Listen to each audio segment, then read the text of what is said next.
Forget everything you think you know about cannabis. It's not merely a plant, it's a profound examination, and frankly, most people are utterly failing it.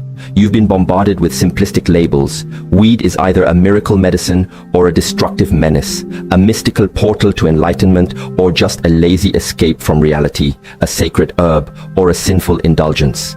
But here's the stark truth that cuts through the noise. None of these convenient little boxes even begin to capture the essence of what this plant truly represents. Cannabis doesn't bend to your preconceived notions or your casual desires. Instead, it acts as a powerful amplifier, intensifying whatever already resides deep within your soul. And that, my friend, is precisely what makes it so incredibly potent and for many so dangerously misunderstood. In the hallowed traditions of ancient civilizations, cannabis was never a trivial way to kill time. It was a sacred gateway, a formidable tool for transformation, wielded only by those courageous enough to confront the entirety of their being. No filters, no distractions, no escape routes.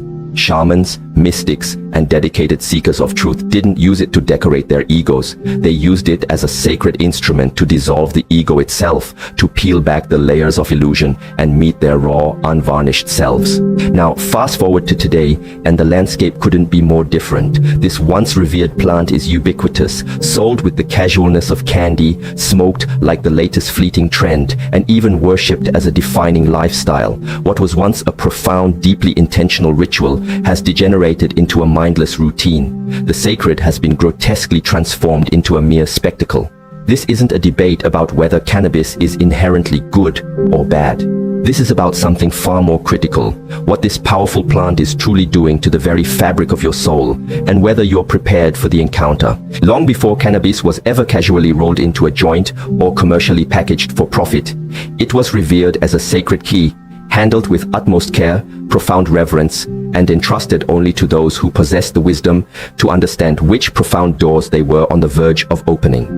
At the very dawn of civilization, this plant was never perceived as a simple recreational pastime. It was a hallowed tool, a potent substance intrinsically aligned with the subtle rhythms of the spirit, its use strictly confined to the sacred context of deep ritual, disciplined fasting, heartfelt prayer, and transformative solitude. Imagine ancient India, where cannabis was a sacred offering to Shiva, the formidable god of destruction and transformation, the divine entity who dissolves all illusions so that unadulterated truth can finally be born. His devoted followers, the sadhus, didn't smoke for mere amusement. They engaged in this ritual to symbolically die to their ego, to transcend the mundane self. The chillum in their hands wasn't a fashionable accessory. It was a sacrament, a direct conduit to the divine. This reverence echoed across cultures. In the sophisticated practices of Taoist alchemy, cannabis was meticulously blended with other potent herbs, not to dull the senses, but to refine life energy, cultivate profound internal silence, and trigger visionary dreams that offered glimpses beyond the veil. It wasn't employed to numb the everyday perceptions, but to awaken a far more subtle, heightened awareness. Ancient texts eloquently describe it as a spirit ally, a powerful entity capable of either sharpening insight to a razor's edge or dangerously unbalancing one's vital life force, the chi, depending entirely on the user's inner alignment and preparedness. To the unprepared, the uninitiated, it was never considered a gift. It was a formidable test. Sufi mystics too incorporated hashish into their sacred ceremonies, seeking to dissolve the individual self into the overwhelming presence of the divine. Yet, even among these seasoned spiritual explorers, the plant remained a controversial subject. The great poet, Rumi himself, issued warnings about intoxication that merely mimics true awakening, leaving the soul tragically untouched and unenlightened. The plant was only truly revered when its use led to the annihilation of the ego, not its subtle, deceptive amplification. It had to be wielded with the respect and precision of a master swordsman, lest it cut the very hand that presumed to hold it. Among the Rastafari, cannabis or ganja is celebrated as the herb of wisdom, the very healing of the nations. But its use is far from casual. It is deeply interwoven with prayer, brought into reasoning sessions, where words and smoke ascend together in a collective, earnest search for truth. It functions as a tool for profound communion, not a cowardly escape, and is never divorced from its liturgical spiritual context. In those sacred circles, cannabis isn't consumed to forget the world's troubles, but to remember the divine spark that resides within it and within each participant. And yet, here we stand in the contemporary West, having largely turned this profound sacrament into a trivial souvenir, a fleeting sensation. What once demanded rigorous preparation, fasting, and focused intention now demands absolutely nothing. You can acquire weed at a drive-thru, light up casually between sending text messages, and mindlessly scroll through an endless feed of meaningless digital content while adrift in a synthetically induced calm. The plant itself remains unchanged, its ancient power intact, but the context surrounding its use has been utterly desecrated. And when cannabis is stripped of its ritualistic container, it inevitably loses its compass, its spiritual direction.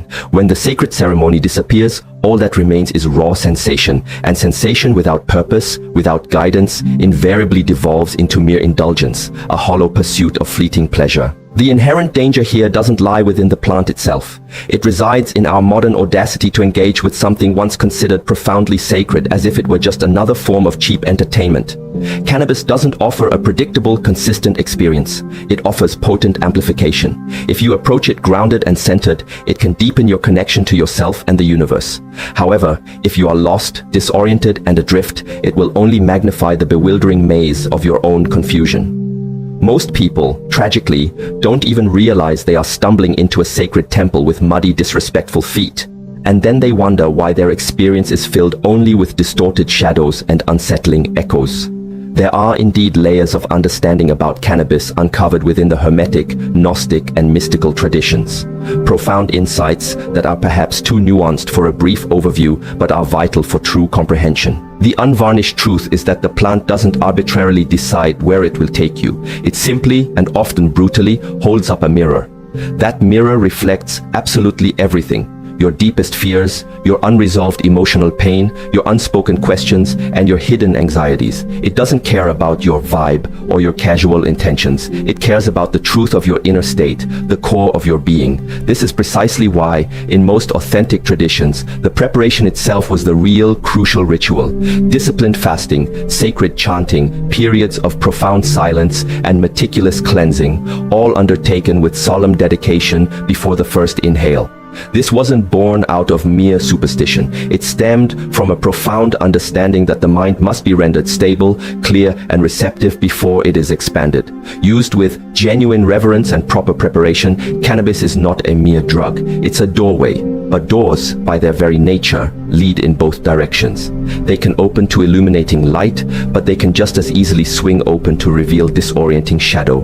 And the most dangerous illusion of all is to blithely believe you can handle both light and shadow when you have adequately prepared for neither. It's no accident that countless individuals report unsettling experiences of anxiety, paranoia, or a peculiar sense of being watched when they use cannabis. Most will quickly dismiss these feelings as a bad strain, an incorrect dosage, or a simple chemical imbalance. But what if these unsettling moments aren't an error of the plant at all? What if cannabis is, in fact, performing its ancient intended function? To mercilessly strip away the incessant mental noise, to pierce through the comfortable veils of illusion, and to force you to confront precisely what's been lurking beneath the surface of your awareness. Think of the wisdom shared by teachers like SHI HENG, who speaks of understanding and taming the monkey mind, those untamed, buried aspects of your psyche, the parts you've consciously rejected, conveniently forgotten, or simply never dared to truly look at. These aren't necessarily evil specters, but they are undeniably uncomfortable. Not malicious forces, but profoundly inconvenient truths. It's the unprocessed grief you've tried to bury, the righteous anger you've swallowed down, the difficult realities you couldn't bear to handle. The plant itself doesn't generate these shadows, it powerfully reveals them. Like a high-fidelity amplifier, it doesn't compose the music. It just makes whatever is already playing inside you deafeningly louder. And for a vast number of people, what's playing is a symphony of unresolved pain and internal conflict. This is the crucial aspect of the cannabis experience that few are willing to openly discuss because it doesn't align with the marketable narratives of relaxation, chill vibes, or easy enlightenment. Yet, if you consult any serious, dedicated spiritual practitioner, they will affirm that the arduous path to true awakening invariably begins in the underworld of the self, not amidst beatific visions of light, but in the stark, often painful discomfort of self-confrontation. And cannabis, when approached consciously and with respect, can serve as one of the most effective and uncompromising tools for this descent. But this is only true if you are genuinely ready, only if you are truly willing to gaze upon your own unmasked face with all its imperfections and hidden wounds. In the realm of mystical psychology, this moment of raw exposure is considered sacred. It's not a sign of failure, it's a profound invitation. That creeping anxiety that unfurls after a puff, that disorienting, spiraling sense of self-consciousness, that rising tide of paranoia, these are not malfunctions of the plant or your mind. This is direct feedback. The system, your entire being, is responding to a significant energetic shift. What's truly happening isn't that you're losing control, it's that your carefully constructed mental filters are breaking down. Your inner guard dogs, the protectors of your ego, are panicking because the fortress of your conditioned self is being breached. However, our modern culture is woefully ill-equipped to guide you through such a profound and often destabilizing experience. There is no shaman present to hold space, no elder to offer wisdom, no supportive circle to contain the unfolding process. You are often utterly alone, perhaps in your room, staring blankly at the ceiling, your heart racing, consumed by the terrifying sensation that you are dissolving. And the truth is, you are dissolving. That is precisely what the plant, in its ancient wisdom, does. It dissolves the artificial constructs. It burns away the meticulously crafted performances of the ego. If you are not adequately prepared for this stripping away process, it can indeed feel like a waking nightmare, not because the plant is inherently malevolent, but because the encounter with your unvarnished self is so terrifyingly undeniably real. Esoteric traditions have long understood this. In psychic self-defense literature, luminaries like Dion Fortune wrote compellingly about how altered states of consciousness can render the etheric body porous and highly susceptible, not just to profound insights, but also to external energetic interference. If your internal world is already a landscape of chaos and unresolved turmoil, cannabis doesn't magically fix it. It cranks up the volume, inviting every hidden fear and suppressed emotion to the surface. For genuine healing to occur, this surfacing must happen. But if you consistently run from that emergence, if you try to numb it with more consumption or distract yourself from it, the painful cycle merely repeats, high after high, until eventually nothing feels sacred anymore. Only noisy, chaotic, and ultimately empty. This is precisely why cannabis, despite its natural origins, is not automatically or universally safe. It doesn't possess the ability to distinguish between the prepared soul and the unready mind. It doesn't selectively decide who should be granted vision and who should remain comfortably asleep. It simply, and quite impersonally, opens the curtain. What you choose to do with what is revealed behind that curtain is entirely and often frighteningly up to you. And herein lies one of the most pervasive and dangerous misunderstandings of all. The deeply ingrained belief that the plant is supposed to make you feel better, to offer an easy escape into comfort. That is the insidious lie. The profound truth is that it's supposed to make you see. The pain, the joy, the confusion, the bliss, all of it is vital information. It is your spirit, your deepest self, urgently communicating, here, look at this needs your attention. But because we have been conditioned by society to fear and avoid discomfort at all costs, we often label these challenging moments bad trips and hastily walk away, having learned nothing, gained no insight, just another superficial story about how weed made us anxious. The reality, however, is that cannabis doesn't make you anxious. It ruthlessly shows you the anxiety you were already carrying, perhaps unknowingly, deep within. It didn't invent your discomfort, it merely unveiled it, bringing it from the shadows into the stark light of your awareness. And this uncompromising honesty makes it one of the most truthful substances you will ever encounter. But honesty, as we know, isn't always kind, and truth doesn't always feel good or comfortable. The plant is an unyielding mirror, and sometimes the reflection it shows you isn't pretty, isn't what you wanted to see. But perhaps, just perhaps, it's exactly what you desperately needed to see for your own growth and ultimate liberation. One of the greatest and most seductive spiritual traps is the tendency to mistake fleeting sensation for enduring truth. And cannabis, perhaps more than almost any other plant, tempts us powerfully into this very illusion. You light up, and suddenly you feel an expansive openness. Thoughts seem to acquire a profound depth they lacked moments before. Music becomes richer, imbued with layers of meaning you never noticed. Synchronicities appear like cleverly hidden messages from a benevolent universe, winking just at you. Your journal pages rapidly fill with insights and revelations that you would never or could never articulate while sober. It all feels intensely meaningful, deeply mystical, perhaps even like the pinnacle of spiritual attainment. But the crucial, often unasked question remains. Does any of this fleeting profundity actually transform you at your core? The high, in and of itself, can be incredibly seductive. It masterfully mimics transcendence. It skillfully imitates genuine peace. But imitation, no matter how convincing, is not integration. Merely feeling expanded is not the same as truly becoming whole. Cannabis possesses the uncanny ability to create the appearance of spiritual clarity without providing the necessary foundational work to hold and sustain that clarity. And that is precisely what makes it so potentially dangerous. Not because it inherently harms the physical body, but because it can subtly trick the soul into believing it has arrived at a destination when it has barely begun the journey. You might start to believe you've genuinely evolved simply because you experienced something that felt intensely profound. But true spiritual depth isn't measured by the intensity of an experience. It's measured by what you manage to carry back from that experience into your daily life. And more importantly, how you live and interact with the world when the intoxicating effects inevitably fade. Many regular cannabis users report experiencing sudden breakthroughs, powerful realizations about their past trauma, a profound sense of oneness with all life, or an acute feeling of being completely present in the moment. And these experiences are often undeniably real and valid. The danger, however, arises when these potent realizations remain suspended in the ether, unanchored to lived reality, unapplied in practical ways. They then risk turning into what seasoned esoteric teachers refer to as spiritual inflation, a dangerous swelling of the ego around the feeling of transformation, devoid of the consistent, disciplined work that actually sustains genuine growth. This phenomenon is what the Hermetic and occult traditions ominously called the false light, experiences that glitter with the appearance of enlightenment, but are in reality only sophisticated mental simulations.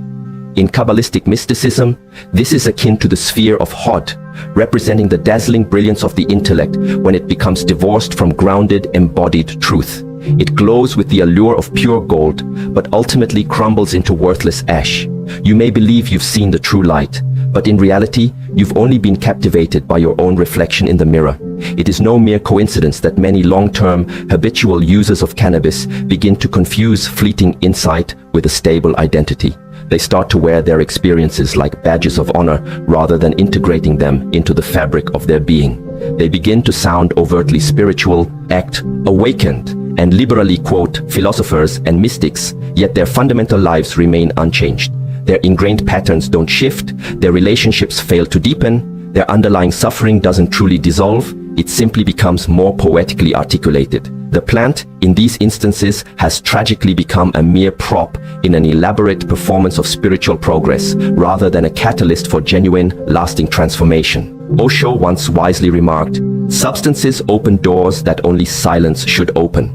He wasn't denying their inherent power. He was issuing a crucial warning about their potential instability. A door forced open prematurely or without proper preparation doesn't tend to stay open, and the visions it offers can severely distort reality if the mind isn't truly ready and stable enough to receive them. The high can insidiously become a pedestal from which you look down upon others who haven't seen what you've seen, when in stark reality, nothing has been seen with true clarity, only felt with intense but ultimately fleeting emotion. The core problem isn't the insight itself, it's what you choose to do with it.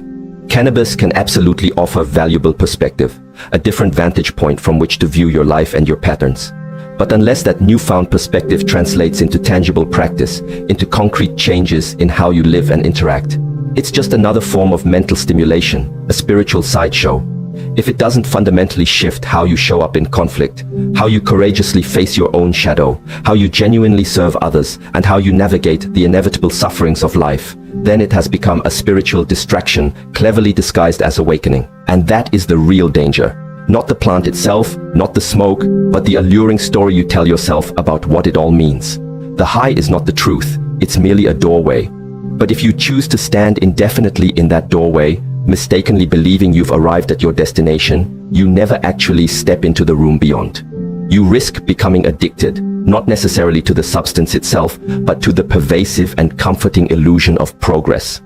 And that particular illusion, the illusion of unearned enlightenment, is often far harder to detox from than any chemical dependency. This is precisely why traditions possessing true spiritual depth never worship the high itself. They utilized it as a pointer, a signpost towards something far deeper and more substantial. They never glorified the vision alone. They always asked what that vision demanded of them. Because real, authentic awakening isn't primarily what happens on the plant, it's what unfolds after. It's found in the profound silence that follows the experience, in the conscious choices that emerge from it, and in the humbling realization that seeing something once doesn't equate to truly understanding it. Cannabis offers access, not arrival.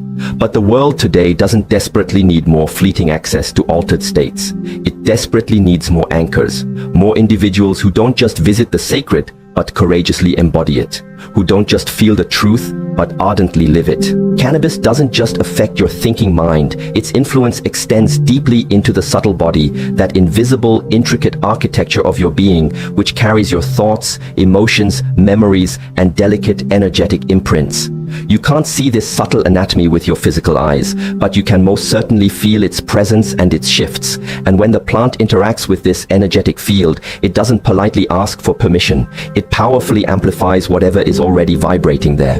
This is why, for some individuals, cannabis can unlock profound intuition, heightened sensitivity, and an exquisitely sharp sense of presence. For others, however, it unearths and magnifies internal chaos. This chaos isn't random, it's the direct byproduct of stagnant, uncleared, or imbalanced energy that has been residing within their system. Think of your subtle body as a finely tuned musical instrument. When it's perfectly in tune, well-maintained and clear, cannabis can act like a master's bow drawn skillfully across a violin string, drawing out beautiful resonance, harmonious melodies, and even the profound music of silence. But when that same instrument is dusty, out of tune, its strings misaligned and neglected, all the plant does is amplify the discordant noise, the jarring cacophony. And in that overwhelming inner noise, people often tragically confuse mere stimulation for genuine wisdom. You might feel more, intensely so, but you're not necessarily seeing more clearly. You're just louder inside. And when your inner sacred space becomes crowded and cluttered with amplified noise, true clarity becomes an impossible aspiration. Traditions that possess a deep understanding of these energetic dynamics speak frequently of energetic hygiene. This isn't some obscure mystical concept. It's fundamental spiritual self-care, akin to how showering is essential physical hygiene.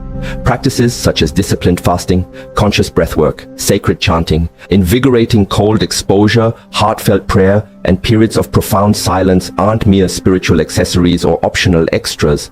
They are vital clearing rituals. They stabilize your energetic field. They ensure that when you choose to open a potent door with a plant like cannabis, you're not stepping into a room cluttered with years of unresolved emotional debris and psychic residue. In healing modalities like Reiki and other forms of energetic practice, cannabis is sometimes described as a field disruptor, not necessarily because it's inherently harmful, but because it creates a significant surge in energetic sensitivity. That surge can indeed help you access subtle energies and perceptions, but it can also leave you feeling unpleasantly porous and vulnerable. Practitioners who aren't adequately grounded often find their healing sessions become unstable, chaotic, or energetically muddled after using the plant. Sensations might increase dramatically, but their ability to control and direct the energy often decreases. The same principle holds true in advanced Kundalini work, where cannabis is known to sometimes awaken dormant, powerful energy before the body and nervous system are adequately prepared to handle such an intense influx. You might initially feel incredibly open, electrically charged, even euphoric until suddenly you don't. Until you crash, spiral into confusion, or find yourself utterly unable to ground the overwhelming experience in any meaningful or sustainable way. Amazonian shamans, who have worked intimately with plant medicines for millennia, wisely say that every plant opens, but every plant also tests. And cannabis is certainly no exception to this rule. They believe that each plant carries a distinct consciousness, a spirit, a unique frequency, and when that spirit enters your being, it begins to communicate, not through spoken language, but through raw emotion, vivid memory, and palpable energetic sensation. If you are not clean, mentally, emotionally, and spiritually, that sacred communication becomes scrambled, distorted by your own internal residue. Instead of pristine clarity, you receive only confusion dressed in the deceptive clothing of profound insight. This is precisely why so many people report feeling drained, unfocused, or emotionally raw and fragile after periods of heavy cannabis use.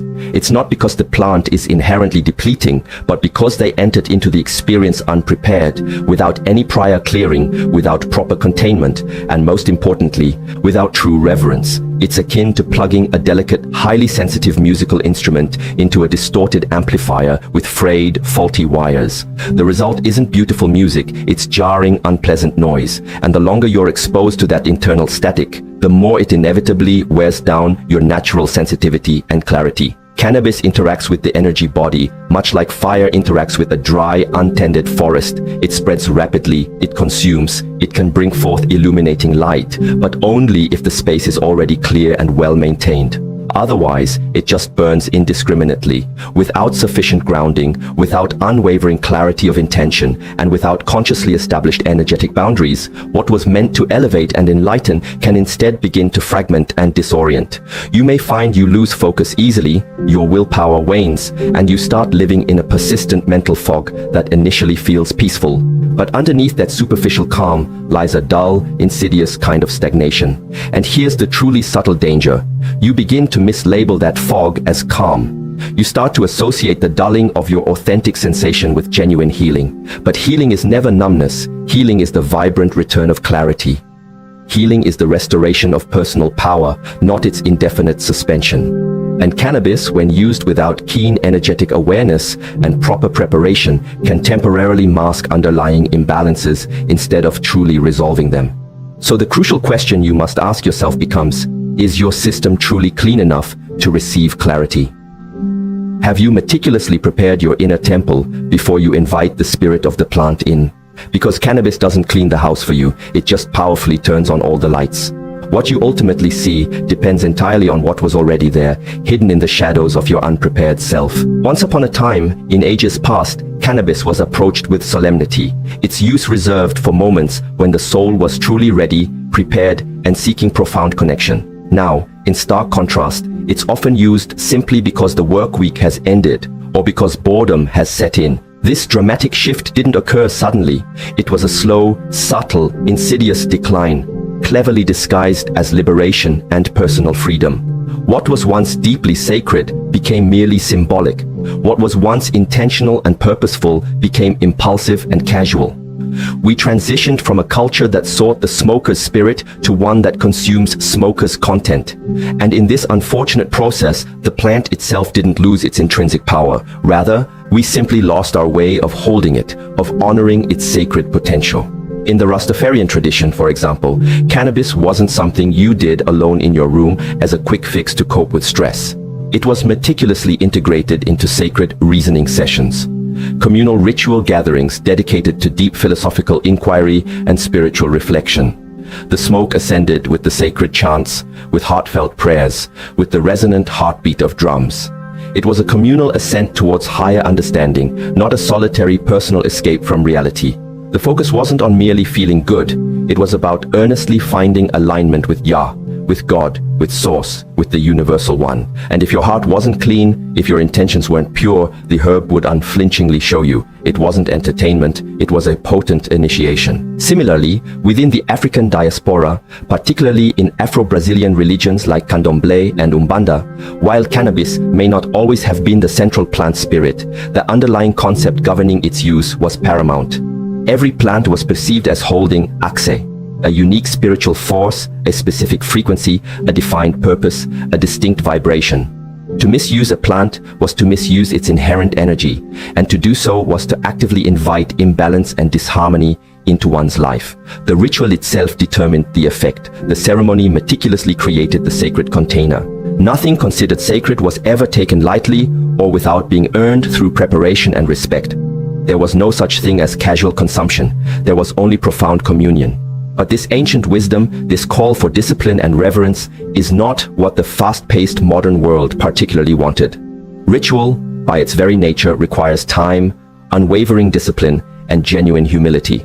Ritual is, frankly, inconvenient, and modern capitalism thrives on convenience, on instant gratification. So, the plant was systematically extracted from its rich cultural roots, sanitized for mass consumption, and cynically rebranded as a trendy lifestyle accessory. Now, it's wrapped in sleek, appealing packaging, enthusiastically endorsed by social media influencers, and sold with the same superficial pitch as a wellness smoothie. This will make you feel better. There's rarely any mention of confronting your shadow, no talk of the plant as a mirror reflecting your inner state, just aesthetically pleasing mood boards, soft pastel fonts, and a shallow performative nod to mindfulness. The sacred was ruthlessly commercialized, the essential ceremony was callously deleted, and cannabis, in many contexts, became just another product, not a sacred portal. Now people casually light up while binge-watching television shows that actively feed them more societal programming. They scroll endlessly through their phones while smoking, swiping through a deluge of empty, vapid content meticulously designed to hijack their dopamine reward systems. There is no supportive circle, no sacred chant, no transformative silence, just layers of stimulation piled upon more stimulation. And in that chaotic, layered internal environment, the plant inevitably becomes a disorienting fog instead of an illuminating fire, inducing numbness instead of fostering clarity. Even at festivals that explicitly claim to be spiritual, burning incense, playing ecstatic music, selling chakra stickers, the plant is often reduced to mere background noise, an afterthought.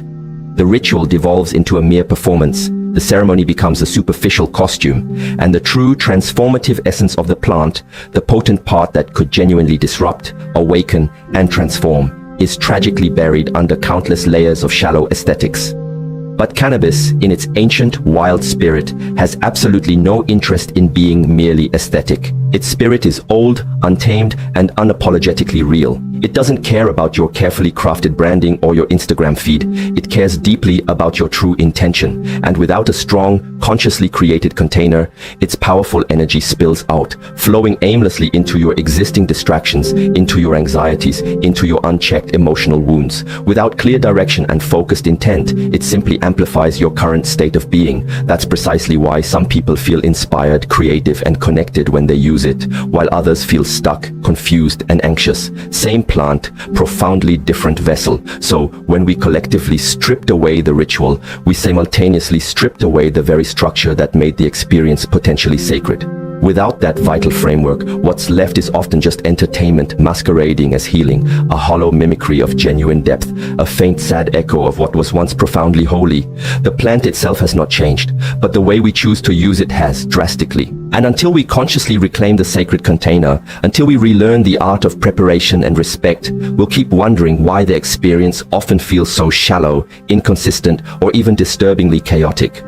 It's not that cannabis has lost its power, it's that we, as a culture, have largely stopped preparing ourselves to receive it with the honor and intention it deserves. The ritual was never merely a performance for some external divine entity. It was always a profound way to prepare you, to cleanse your mind, to purify your energy, to open your heart, so that when the plant inevitably opened the door, you could walk through it with grace, clarity, and purpose, not with fear and confusion. We didn't truly lose the sacred, we simply stopped recognizing it.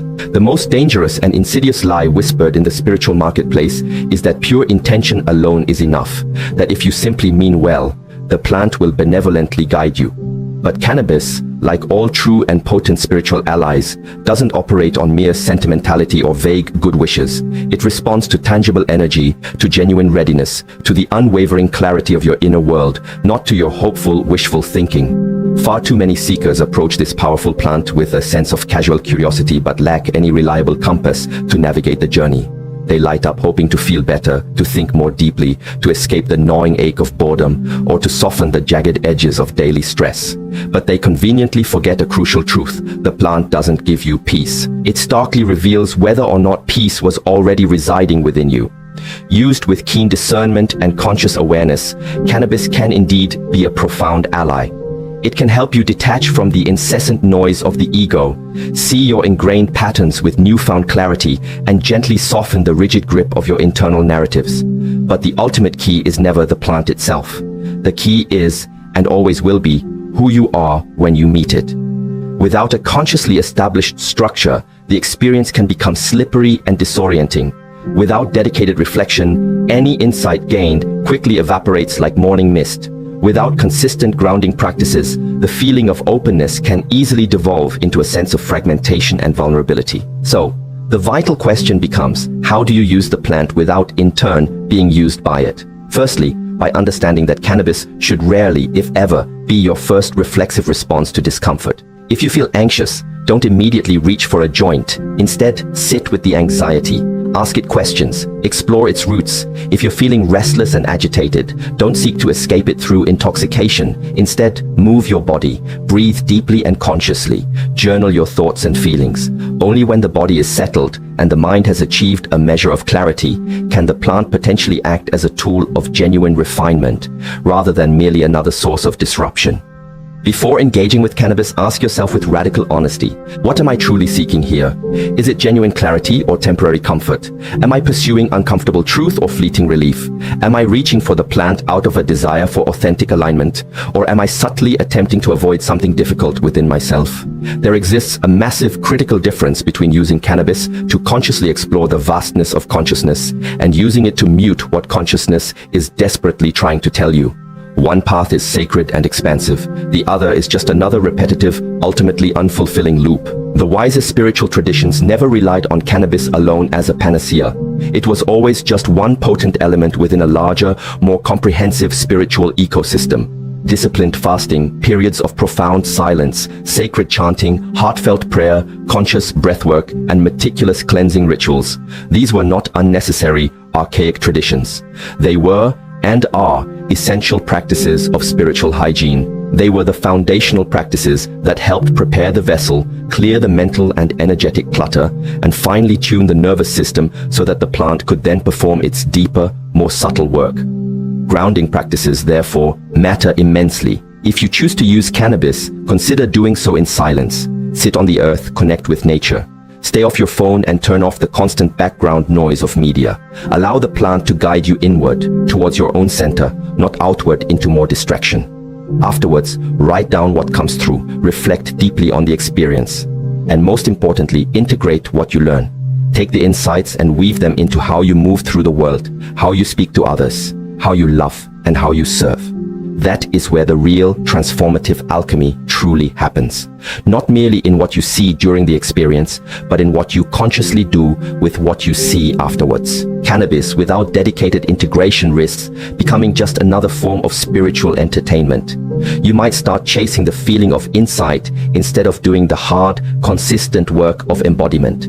It can subtly become a part of your identity.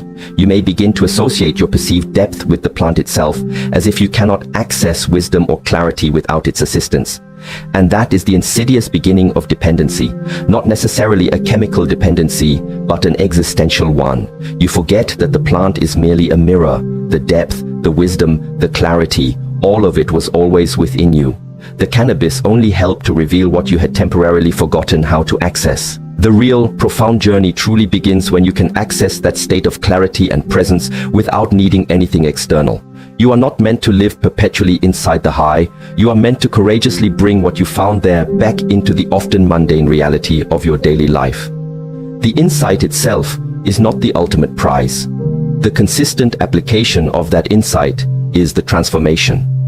Can you choose to be kind and compassionate even when you're not feeling euphoric? Can you stay fully present and engaged without chemical assistance? Can you walk through conflict, boredom, and routine with an awakened heart and still remain consciously aware? This is how you utilize the plant without losing yourself in the process, by never allowing it to become your sole source of meaning or your primary coping mechanism, by consistently returning to yourself, to your own inner wisdom as the true center. The plant may indeed open the door, but only you can walk the path. And if you're not actively walking, you're merely circling, feeling more, but ultimately learning nothing substantial.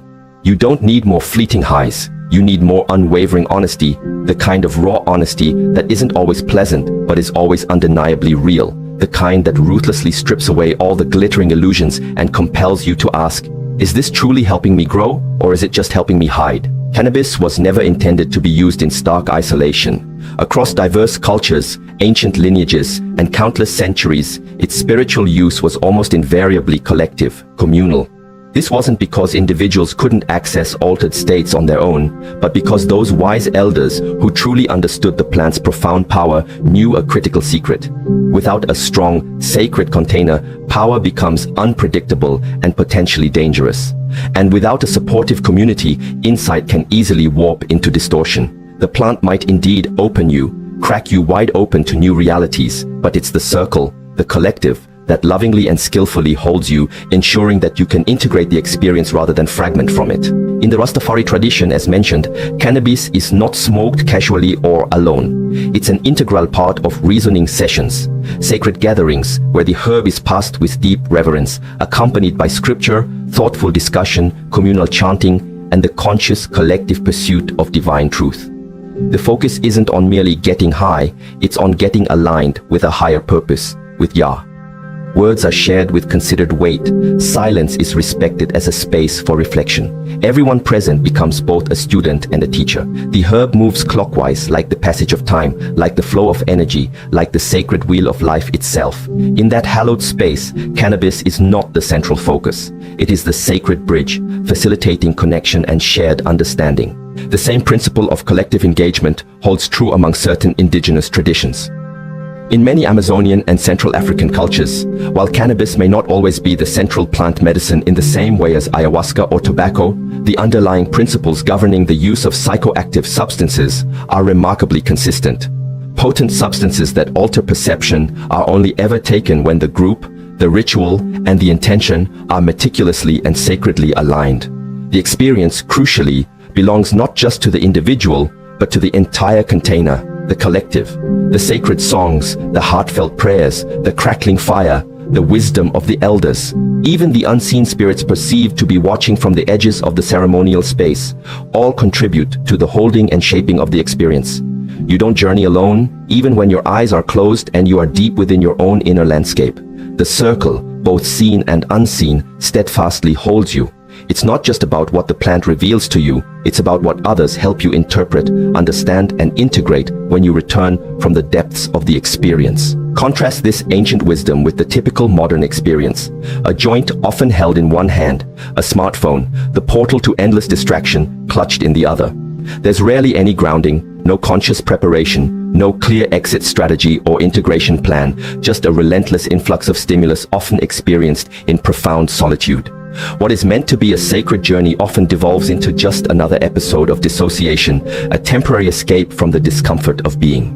And that's precisely where the dangerous spiral can begin. Because when you are psychically and energetically cracked open by a powerful substance, and there's no one there to help you gently close, to help you make sense of what you've seen and felt, the insight doesn't integrate, it fragments.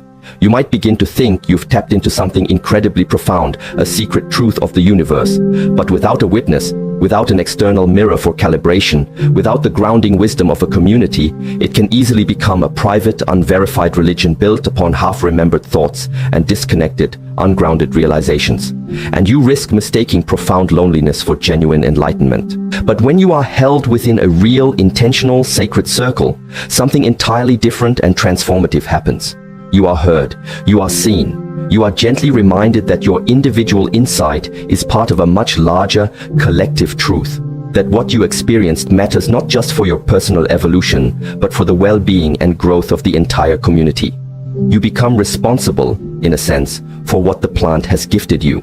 Because the plant doesn't just give, it also tasks you. It implicitly asks, what will you do with this vision? Will you live differently now? Will you serve others more deeply? Will you commit to your own healing and the healing of the collective? In sacred circles, the ego has far less room to perform its usual tricks. You can't easily pretend you're awakened when someone else in the circle, grounded in their own truth, sees right through your carefully constructed facade. You can't claim profound transformation without being gently but firmly held accountable for embodying that change in your daily life. There's simply no place to hide inside a well-held ceremony, and that's precisely why it works so effectively. Because it's not ultimately about how the plant makes you feel in the moment, it's about how the entire experience is witnessed, processed, and integrated with the support of others. The circle acts as a crucial safeguard, preventing individual illusion from hardening into unquestioned doctrine. When you're alone with a powerful experience, there's no challenge, no healthy resistance, and so everything you perceive can feel overwhelmingly true. But not everything you feel is objective truth. Not every idea that emerges during a high is inherently sacred or divinely inspired. Some are mere projections of your own mind. Some are distortions colored by your unresolved issues. Some are just mental noise cleverly wearing spiritual clothing. The circle helps you discern the authentic signal from the distracting static. It helps you test your vision in the clear, compassionate light of shared reality. Even in bustling modern cities, sacred containers can be consciously created. A few trusted friends, candles lit, phones turned off, a clear spoken intention, a shared moment of silence before and after the experience. A collective commitment to reflect, to hold space for one another, to aim not just to trip, but to genuinely transform. You don't necessarily need a remote jungle or an ancient temple to do it right. You need reverence. You need a semblance of ritual. You need community. Without these vital elements, cannabis often floats like fragrant incense in a windy open room, beautiful for a moment, but ultimately directionless and quickly dissipated. The plant, with its potent spirit, asks for structure, because its energy is inherently powerful.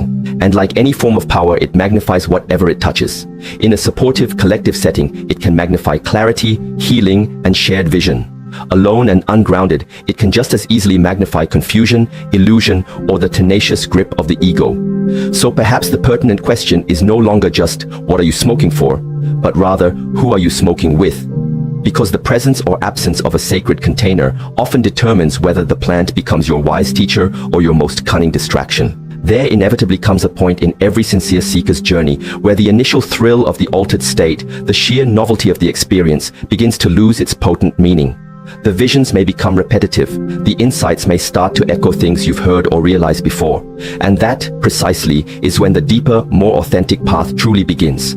Not with a pursuit of more intensity, but with a commitment to more profound honesty. Because the real transformative work is not found in what you see or feel when you're high, but in what you consciously choose to do and be when you're sober. Discernment, that keen ability to distinguish truth from illusion, becomes the new, more refined high. Not fleeting stimulation, but enduring clarity. Not temporary euphoria, but sustainable alignment. Cannabis, without question, can open doors. That has never been in dispute. But merely opening doors is the easy part. Walking through them with conscious intention, with a commitment to genuine integration, and with profound humility, that is the more challenging path, the one that most people, unfortunately, tend to avoid. Because it's always much easier to chase the feeling of awakening than to do the arduous, consistent work of actually awakening. It's easier to light up and escape than to sit still with your own discomfort. It's easier to feel deep than to live deep. But simply feeling something intensely doesn't automatically make it true, and merely seeing something in a vision doesn't make it objectively real. Discernment is the crucial faculty that separates genuine insight from captivating illusion. It's what keeps you from tragically mistaking the echo for the original essence. In ancient Greek philosophy, discernment was called crisis, the inner blade that skillfully cuts through deception. In Vedanta, it's known as viveka, the profound power to distinguish the real from the unreal. This isn't about cultivating a cynical skepticism. It's about fostering genuine spiritual maturity. It's the courageous ability to question even your most profound and cherished experiences, to humbly ask, is this an objective truth, or is this just what my ego desperately wanted to hear? Because cannabis, in its impartiality, will often give you both. It will speak in riddles, in evocative poetry, in raw, unfiltered emotion. And if you're not adequately grounded, if your discernment isn't sharp, you risk building entire belief systems out of metaphors that were never meant to be taken literally, constructing elaborate castles in the sky from fleeting wisps of feeling. That's precisely where the insidious process of spiritual inflation often begins. The ego, ever cunning, rebrands itself as awakened. It starts speaking in lofty mystic terms, adorning itself with the garments of transcendence, liberally quoting scriptures and spiritual masters without ever truly living their teachings.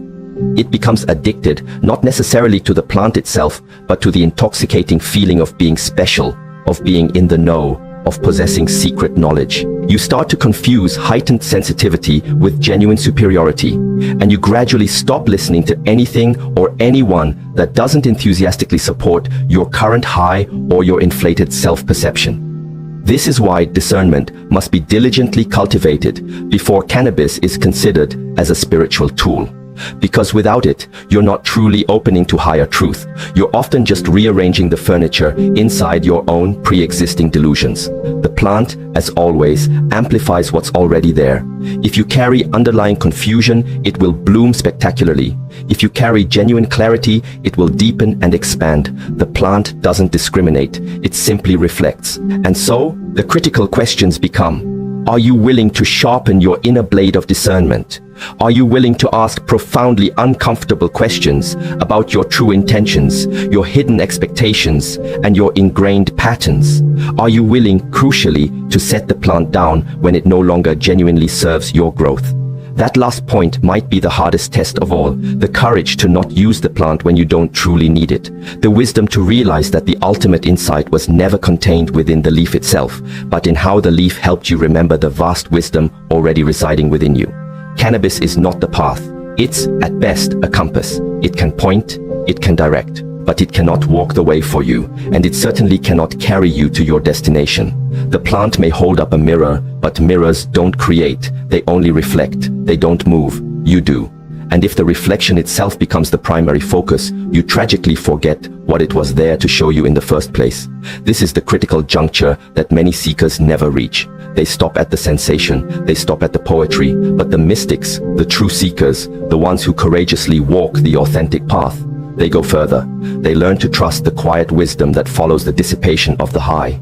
They learn to listen intently for the subtle messages that don't come wrapped in dazzling euphoria. They learn to sit patiently with discomfort and ask what profound lesson it's here to teach. Because the ultimate goal is not to stay perpetually high. The goal is to stay consistently awake. Not just when the plant temporarily opens your eyes, but when you wake up every single morning and consciously choose to live aligned, grounded, and authentically real. That is the true spiritual practice. That is the path beyond all illusion. There comes a pivotal moment in every genuine seeker's journey when every external tool must eventually be laid down, every perceived shortcut must be willingly surrendered, and every exhilarating high must be scrupulously examined for what it truly was. A spark, a signal, a potent beginning, but never ever a final destination. Cannabis is not the ultimate answer, it never was. At its very best, it can be a profound and insightful teacher. At its worst, and used unconsciously, it becomes yet another alluring distraction, cleverly dressed in the guise of spiritual depth. And if you are truly, deeply listening, not just to the noise in your head, but to the quiet wisdom of your soul, you will intuitively know when it's time to stop chasing the ephemeral smoke and begin diligently building the enduring fire within yourself. The greatest, most liberating lesson cannabis can ultimately teach you is that you never actually needed it in the first place. This isn't because the plant is worthless or devoid of power, but because its true power was always meant to reflect and awaken something potent, yet dormant deep inside you. Something precious waiting patiently to be remembered. The clarity you felt during those heightened moments was always yours. The profound stillness, the flashes of insight, the deep sense of connection, none of that originated from the plant. The plant merely, and sometimes forcefully, peeled back the layers of conditioning and forgetfulness that had obscured your innate ability to feel and access these states. But remembering is not the same as becoming. The journey doesn't conclude with what you saw in a vision. It truly begins with what you consciously choose to do with that insight now, in your everyday life. This is precisely why the ancient traditions never glorified the plant itself. They deeply respected it. They used it as a sacred doorway, but never as a permanent crutch. The ceremony always ended, and then the crucial, often challenging work of integration began. You were expected to take what you saw, what you learned, and painstakingly turn it into tangible action, into unwavering presence, into profound humility. You were meant to walk into conflict differently, to love with fewer conditions, to serve from a deeper, more authentic place. That's the entire point. That's the whole sacred game. What good is vision if you never fundamentally change how you live? What ultimate use is insight if you never apply it in the messy, unpredictable, often boring and uncomfortable reality of your actual life? It's relatively easy to feel spiritual when surrounded by smoke and silence. It's infinitely harder to maintain that spiritual connection in the midst of traffic jams, during heartbreak, or within the endless repetition of the ordinary. But that is where real, enduring spiritual growth truly happens. Not on the metaphorical mountaintop of a temporary high, but in the challenging valleys of everyday existence. Not solely in the altered state, but in the consistent, everyday choice to remain awake when it would be far easier and more comfortable to to fall back asleep. Integration isn't glamorous, it's not psychedelic, it's certainly not aesthetic in the superficial modern sense. It's disciplined follow-through, it's unwavering commitment, it's knowing when to consciously close the door to formal ceremony and bravely open the door to the fullness of life, and then to walk through that door with grace, courage, and authenticity. This is what the spirit of the plant, in its deepest wisdom, ultimately asks of you. Not blind reverence, not mindless worship, but embodied truth. You were never meant to become permanently dependent on the teacher, whether that teacher is a plant, a person, or a philosophy. You were meant to learn, to grow, and ultimately to graduate. You're not here on this earth merely to orbit meaning from a safe distance. You're here to make it real, to embody it, to take the precious fragments of truth you've glimpsed and meticulously ground them into the very way you speak, the way you listen, the way you show up even when no one is watching. That's where the plant's influence becomes a true legacy, not just a substance you occasionally use, but a spirit that genuinely shaped you for the better. Not a high you endlessly chased, but a mirror you courageously faced, again and again, until it finally showed you something undeniably, authentically real. And here's what's profoundly real. The sacred doesn't need cannabis. The sacred is already and always has been within you. The ultimate question then is, are you willing to live like it? Are you willing to stop desperately looking for the signal outside of yourself and start courageously transmitting it from the depths of your own being? This conversation, this exploration, doesn't end here. If you've made it this far, if these words resonate deep within you, then you are already seeking something far more substantial than mere sensation. And that deeper seeking is precisely what endeavors like Insights Academy aim to support. Perhaps you'll explore further, sign up for a newsletter, receive a digital copy of a text like the Kybalion, not as a passive gift, but as an active tool. Because some teachings, some truths, simply cannot be fully packaged in a short video or a single article. Some are meant to be diligently studied, deeply lived, and fully embodied. Because in the end, it's not truly about the plant. It's about you, not about what you smoke, but about what you consciously choose to become. Not about the fleeting highs, but about how you navigate and grow through the inevitable lows. The plant may have shown you a glimpse of what's possible. Now the choice is yours. Will you continue to chase the light, or will you finally decide to become it?